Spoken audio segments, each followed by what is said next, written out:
Alright, hi people. A little different from the videos I usually make, but couldn't resist this master bushcraft machete Hibben thing.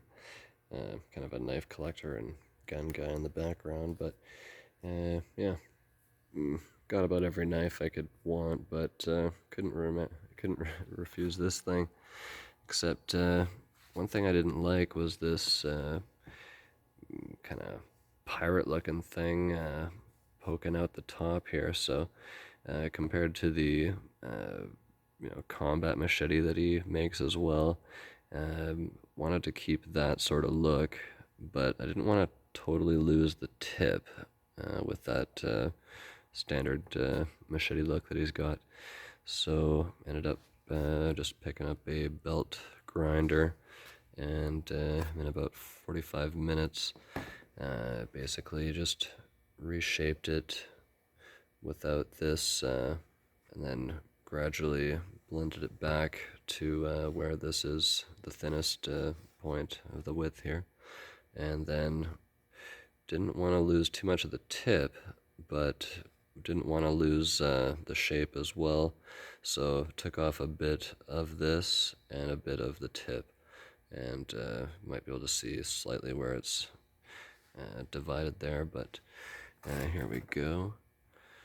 So we've got a perfectly straight edge on the tip, and didn't take off too much length, and gradually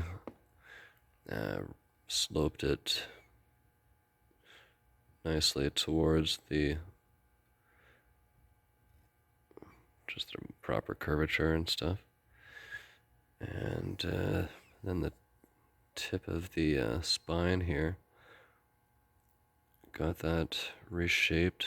I'm going to go over it with slightly finer grit compared to this 80 grit that I used to reprofile the thing. But yeah, turned out really well, just kind of by hand against the open backed portion there. And then with a finer grain, I'm going to kind of blend this where I stopped grinding it there, where I didn't want to get any thinner at that thinnest part of the width. So anyway, it worked out pretty good. And it's got kind of like that Japanese flat,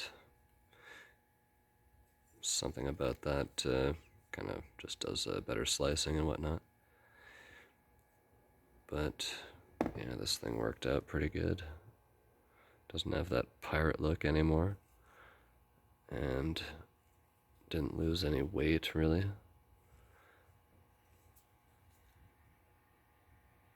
Really nice.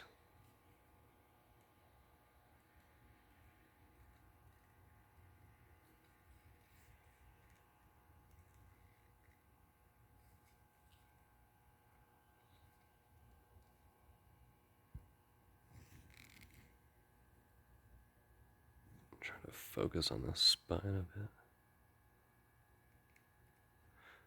Yeah, so those imperfections will come out with the finer grain, but I didn't want to take off any more material. Yeah. Really cool.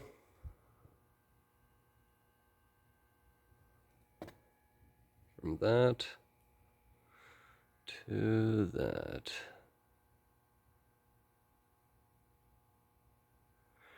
Talk to you guys later.